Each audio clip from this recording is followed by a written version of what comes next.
Hello everyone, मैं शुभांकर सेन और आज की इस वीडियो में बात करूंगा 2025 के सामाजिक विज्ञान के बोर्ड पेपर के बारे में।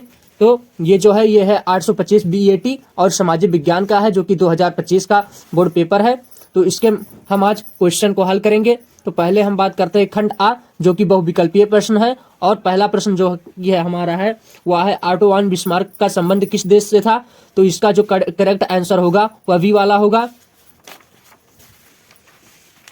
फिर हमारा जो दूसरा प्रश्न है वह है जालियांवाला बाग की घटना कब हुई। तो जालियांवाला बाग की घटना 13 अप्रैल 1919। तो सी वाला करेक्ट आंसर है हमारा। क्वेश्चन नंबर तीसरे की बात करें तो अंतरराष्ट्रीय मुद्रा कोष IMF की स्थापना कब हुई। अंतरराष्ट्रीय मुद्रा कोष IMF की स्थापना कब हुई। तो इसका जो करेक्ट आंसर होगा वह होगा 1944। फिर क्वेश्चन नंबर चौथे की बात करें, फ्रांस की क्रांति कब हुई। तो फ्रांस की क्रांति 1789 में हुई। क्वेश्चन नंबर 5 की बात करें, समाचार पत्र केसरी का प्रकाशन निम्नलिखित में से किसने किया था। तो समाचार पत्र केसरी का प्रकाशन बाल गंगाधर तिलक जी द्वारा किया गया था। क्वेश्चन नंबर 6वें की बात करें तो निम्नलिखित में से किस देश का विभाजन धर्म तथा जाति के आधार पर हुआ। तो answer number C. Question number 7वें की बात करें, हिंदी किस प्रकार की भाषा है। तो हिंदी जो कि हिंदी राजभाषा है। हिंदी एक राजभाषा है। फिर हम बात करें क्वेश्चन नंबर 8वें की, तो महात्मा गांधी का विचार क्या था। धर्म को कभी भी राजनीति से अलग नहीं किया जा सकता। वी धर्म का राजनीति से कोई संबंध नहीं है। सी धर्म और राजनीति अलग अलग है। डी उपयुक्त में से कोई नहीं। तो इसका जो हमारा करेक्ट आंसर होगा वह होगा धर्म को कभी भी राजनीति से अलग नहीं किया जा सकता। क्वेश्चन नंबर 9 की बात करें तो यह है भारतीय कम्युनिस्टिक पार्टी की मार्क्सवादी विचारधारा की मुख्य विशेषताएं कौन सी थी। तो इसका जो होगा इसका उपयुक्त सभी होगा। क्वेश्चन नंबर 10वें की बात करें तो निम्नलिखित में से कौन सा लोकतंत्र से संबंध है। तो पारदर्शी शासन, वैध शासन, उत्तरदायी शासन। तो इसका जो होगा वह होगा उपयुक्त सभी। फिर हम बात करते हैं क्वेश्चन नंबर 11 की, निम्नलिखित में से किसे हरा सोना कहा जाता है। तो निम्नलिखित में से किसे हरा सोना कहा जाता है। तो इसका जो करेक्ट आंसर होगा वह होगा प्राकृतिक वनस्पति को। फिर जलमंडल को का कितना प्रतिशत भाग समुद्र जल के रूप में उपलब्ध है। तो जलमंडल का 97.5%। फिर बात करें लौह अयस्क किस प्रकार का संसाधन है। तो लौह अयस्क एक अनवीकरणीय संसाधन है। फिर क्वेश्चन नंबर 14 की बात करें, क्वेश्चन नंबर 14, निम्नलिखित में से कौन सा राज्य हजीरा विजयपुर जगदीशपुर पाइपलाइन से नहीं जुड़ता। तो इसका जो करेक्ट आंसर होगा वह भी होगा यानी महाराष्ट्र। क्वेश्चन नंबर 15 की बात करें, निम्नलिखित में से कौन सा उद्योग चूना पत्थर को कच्चे माल के रूप में प्रयुक्त करता है। तो इसका जो करेक्ट आंसर होगा यानी हमारे 15 क्वेश्चन का करेक्ट आंसर होगा आंसर नंबर बी यानी सीमेंट। फिर हम बात करें क्वेश्चन नंबर 16 की, सामान्यतः किसी देश का विकास किस आधार पर निर्धारित किया जा सकता है। प्रति व्यक्ति आय, लोगों की स्वास्थ्य स्थिति, औसत साक्षरता दर। तो इसका जो हमारा करेक्ट आंसर होगा वह होगा उपयुक्त सभी। फिर क्वेश्चन नंबर 17 की बात करें तो इसमें है सार्वजनिक और निजी क्षेत्र किस आधार पर विभाजित है। रोजगार की शर्त। तो इसका जो हमारा करेक्ट आंसर होगा वह होगा आंसर नंबर सी। फिर हम बात करें क्वेश्चन नंबर 18 की, सेवाओं को किस क्रियाकलाप क्षेत्र के अंतर्गत रखा गया है। तो सेवा को तृतीय क्रियाकलाप क्षेत्र के अंतर रखा गया है। फिर हम बात करते हैं राष्ट्रीय उपभोक्ता अधिकार दिवस कब मनाया जाता है। तो राष्ट्रीय उपभोक्ता अधिकार दिवस जो कि 24 दिसंबर को मनाया जाता है। फिर हम बात करें उपभोक्ता सुरक्षा अधिनियम कब बना। तो उपभोक्ता सुरक्षा अधिनियम जो कि 1986 में। अब हम बात करते हैं खंड बा की। तो खंड बा में क्या है, निम्नलिखित प्रत्येक प्रश्न का उत्तर लगभग 80 शब्दों में दीजिए। तो इसमें जो हमारा क्वेश्चन नंबर 21 वह है राष्ट्र राज्य के उदय पर संक्षिप्त टिप्पणी लिखिए अथवा खिलाफत आंदोलन कब शुरू हुआ संक्षेप में स्पष्ट कीजिए। तो इसका मैं आपको खिलाफत आंदोलन के बारे में बता दे रहा हूं। तो हमारे क्वेश्चन नंबर 21 का यानी दूसरे का खिलाफत आंदोलन कब शुरू हुआ का आंसर जो है इस प्रकार है।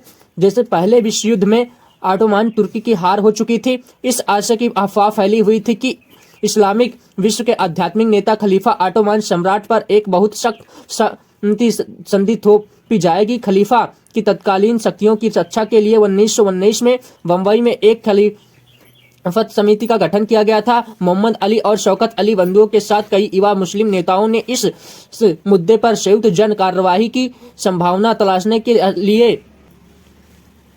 लिए महात्मा गांधी के साथ चर्चा शुरू कर दी थी। सितंबर 1920 में कांग्रेस के कोलकाता अधिवेशन में महात्मा गांधी ने भी दूसरे नेताओं को राजी कर लिया कि खिलाफत आंदोलन के समर्थन और स्वराज के लिए एक असहयोग आंदोलन शुरू किया गया। तो ये था क्वेश्चन नंबर 21 के खिलाफत आंदोलन कब शुरू हुआ का संक्षेप टिप्पणी दीजिए उसका आंसर। फिर हम बात करते हैं क्वेश्चन नंबर 22, संघवाद की किन्हीं 4 विशेषताओं का वर्णन कीजिए। तो संघवाद की किन्हीं 4 विशेषताओं, तो इसका आंसर जो होगा, पहले हम हेडिंग डालेंगे संघवाद।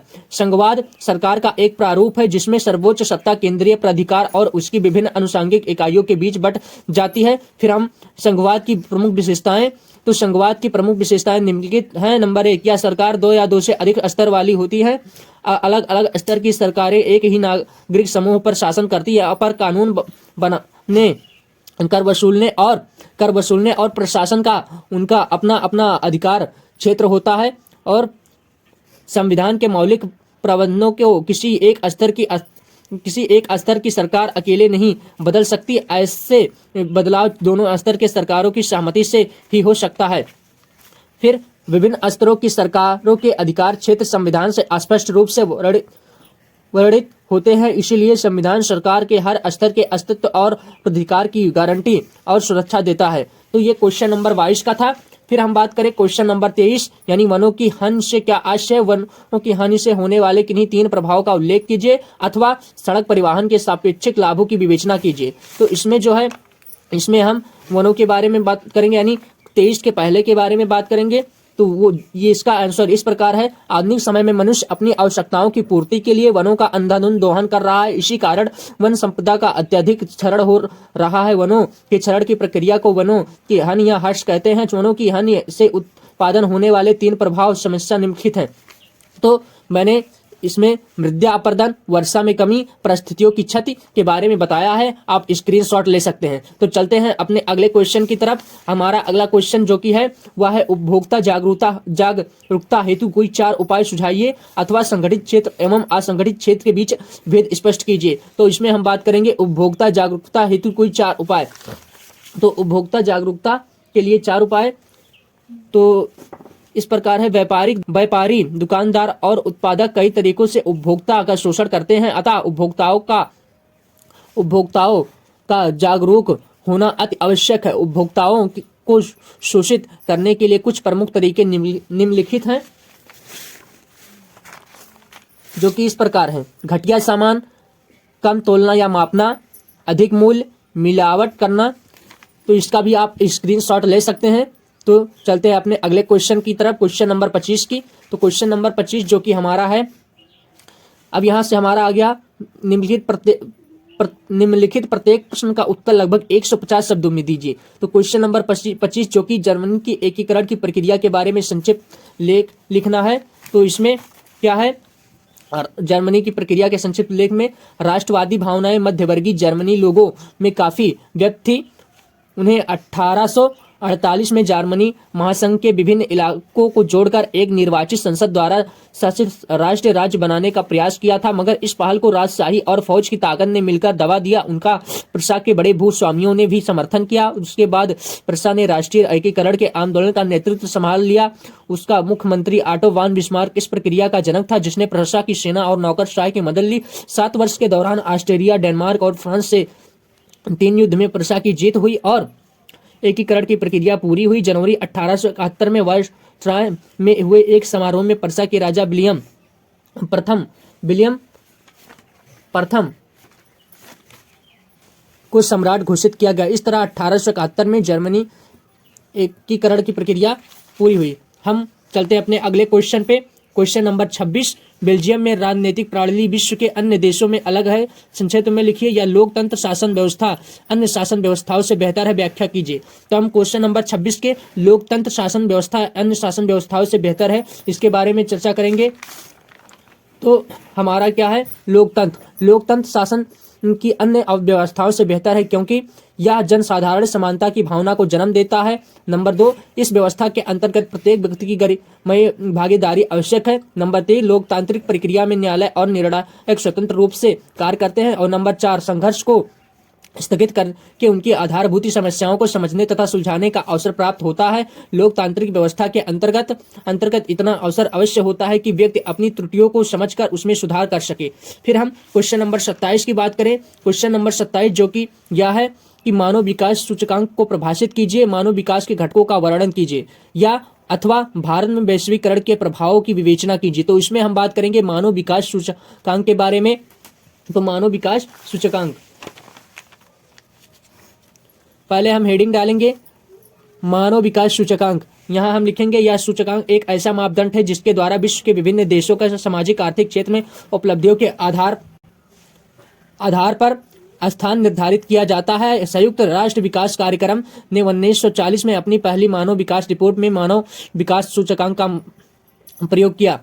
फिर मानव विकास के घटक, तो इसका आप स्क्रीनशॉट ले सकते हैं। मानव विकास के घटक का, मानव विकास का ही है जो कि है ये 3 टॉपिक मैंने बताए हैं, आप इसका भी स्क्रीनशॉट ले सकते हैं। चलते हैं अपने अगले क्वेश्चन पे। तो हमारा अगला क्वेश्चन जो है वह है भू संसाधन से क्या तात्पर्य है। भारत के भू उपयोग में आवश्यक परिवहन हेतु कोई 4 उपाय सुझाइए अथवा चावल की खेती हेतु उपयुक्त भौगोलिक दशाओं की विवेचना कीजिए तथा भारत में किन्हीं 4 प्रमुख चावल उत्पादक क्षेत्रों का उल्लेख कीजिए। तो क्वेश्चन नंबर 28 के हम दूसरे की बात करेंगे जो कि इस प्रकार है, आप इसका स्क्रीनशॉट ले सकते हैं। क्वेश्चन नंबर 28 ये है, आप इसका स्क्रीनशॉट ले सकते हैं और ये रहा। अब हम मानचित्र संबंधित प्रश्न की बात करेंगे। इसमें क्या है, निम्नलिखित स्थानों को भारत के दिए गए रेखा मानचित्र पृष्ठ 13 पर में चिन्ह द्वारा नाम सहित दर्शाइए।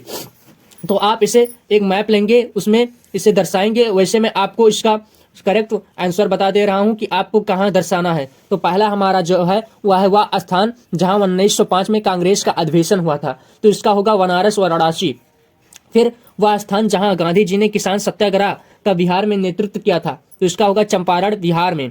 फिर वह स्थान जहां असहयोग आंदोलन का कार्यक्रम स्वीकार किया गया था, तो इसका होगा कोलकाता। फिर चौथा वह स्थान जहां पर चंद्रशेखर आजाद शहीद हुए थे, यानी इलाहाबाद प्रयागराज। फिर वह स्थान जहां प्रसिद्ध स्वर्ण मंदिर है, तो वह अमृतसर। फिर खा की बात करें, इसमें क्या है, इसमें है चाय उत्पादक कोई एक क्षेत्र चिन्ह द्वारा नाम सहित दर्शाइए। तो इसका एक है असम। फिर छत्तीसगढ़ का राजधानी नगर चिन्ह द्वारा दर्शाइए, छत्तीसगढ़ की राजधानी रायपुर।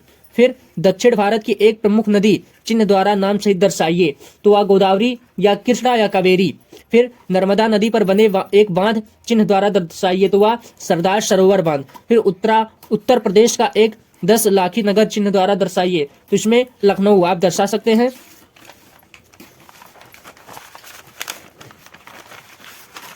फिर वही सेम क्वेश्चन दिया हुआ है, लेकिन इसमें है केवल दृष्टिबंधित परीक्षार्थियों के लिए प्रश्न संख्या 29 का के मानचित्रकार विकल्प स्वरूप। इसमें क्या लिखा है, निम्नलिखित प्रश्नों के उत्तर पुस्तिका में लिखिए। तो इसका मैंने आपको वही जो बताया वही सब होगा। इस वीडियो में मैंने आपको 2025 के सामाजिक विज्ञान के बोर्ड पेपर को सॉल्व कराया है। अगर वीडियो पसंद आई हो तो वीडियो को लाइक करें और चैनल पर नए हो तो चैनल को सब्सक्राइब करें। मिलते हैं अगली वीडियो के साथ, तब तक के लिए बाय एंड टेक केयर।